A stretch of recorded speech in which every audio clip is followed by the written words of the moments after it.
Well, the first thing is mixing this black with this blue ink from Sketch75 because I wanted to achieve a deeper black, right?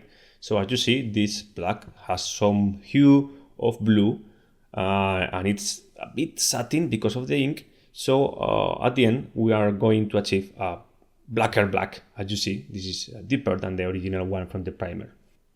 The next step is applying a rough first lights with shadow gray, which is a purple gray tone, something similar to the Space Wolfish gray. And I'm focused in outlining with this color and also applying, as I said, rough blocks of color of light in the volumes. Remember, we are applying the volumes like in Workshop. That means that we are applying the light in the outer parts of the shapes, but not following the logical volume interpretation or direction of the light. And obviously, as we are painting black, we can't fill too much space with light colors, because if we do that, it will look like a gray tone, not a black tone. You can see that I'm focusing the outlines, as I said, and the angles that they sculpt in the figure, the wrinkles are very sharp, so I apply light in those sharp lines of the wrinkles, and also in the holes. Those big wrinkles of the back needed to be highlighted as well, and this big plane, very big area of fabric here, needs also a block of light. Everything looks very rough and not blended, but don't worry, because with the airbrush we will fix it in the next step. You can see how I push in the lights in the edges. We can say they are like edges of the wrinkles. Even now I'm applying a second light. The first one was the shadow gray with a bit of black.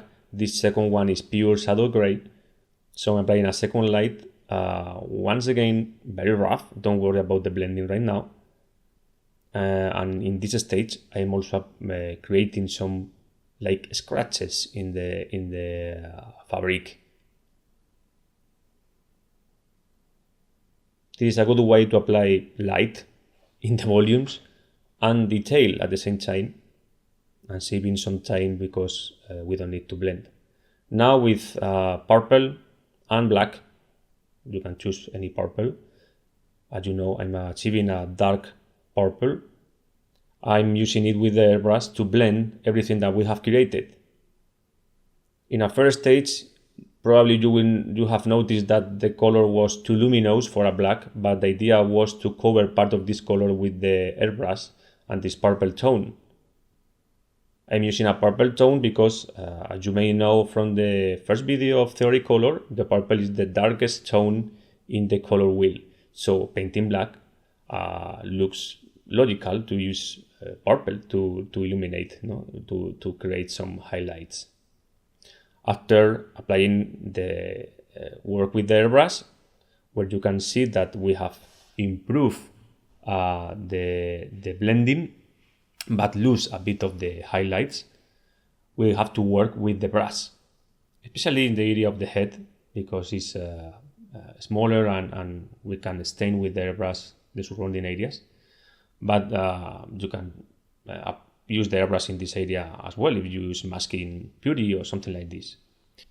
Anyway, with the brush, we are improving the blending in the different parts, especially in smaller parts.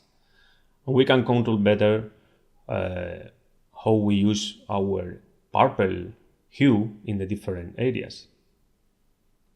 And if we apply a bit more of shadow gray over the purple, we can place highlights once again, but more focus in the edges of the holes and the lower part of the cape.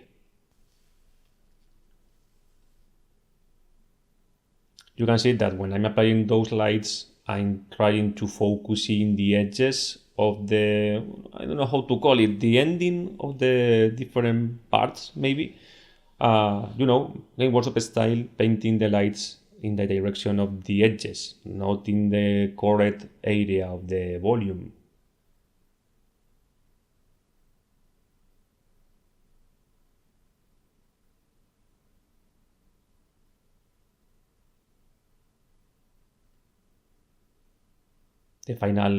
This is not the final highlight, but it's close to, and you can see that the scratches and outlining is very specific.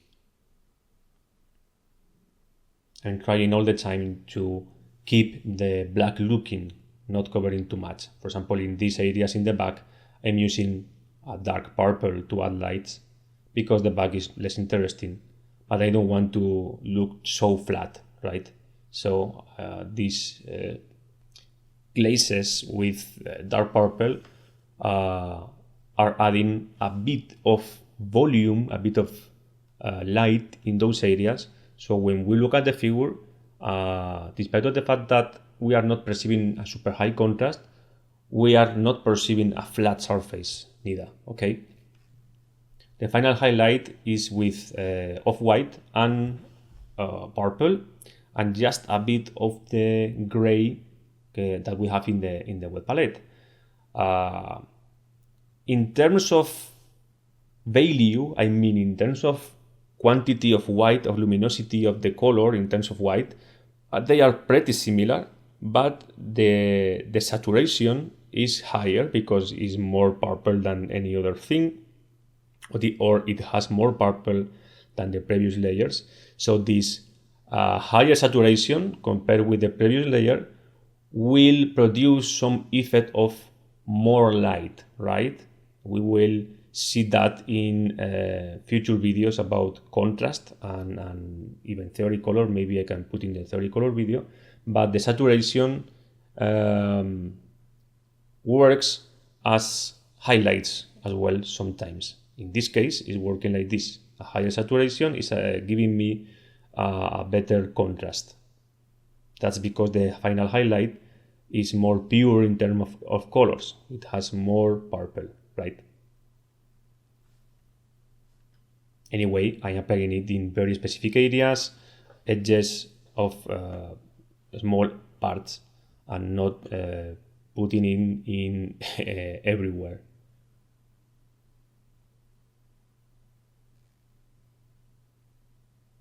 The back wrinkles, once again, are just mostly outlined in the inner part to divide them, but not adding too much light, too much contrast in this back part of the figure. You can do it, but in this case I prefer not because it's the back part.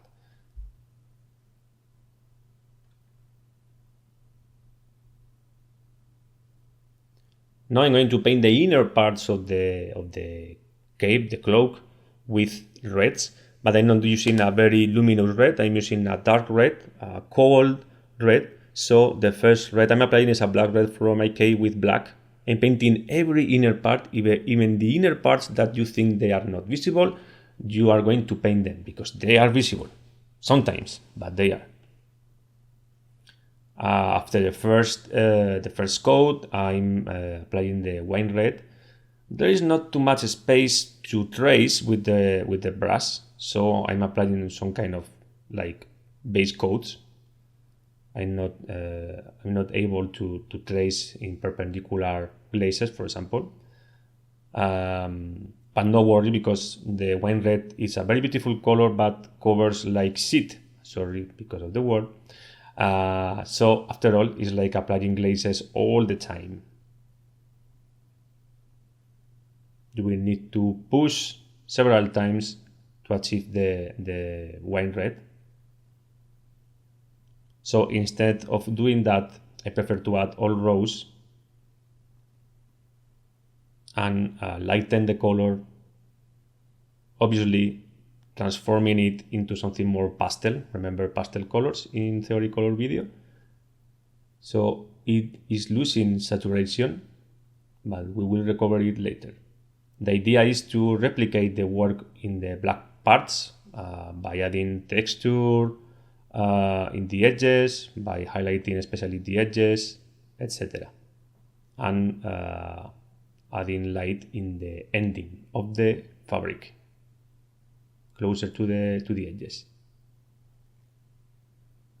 As you get closer to the final highlights, you will start doing the texture, those scratches, etc. in the edges and from the edges.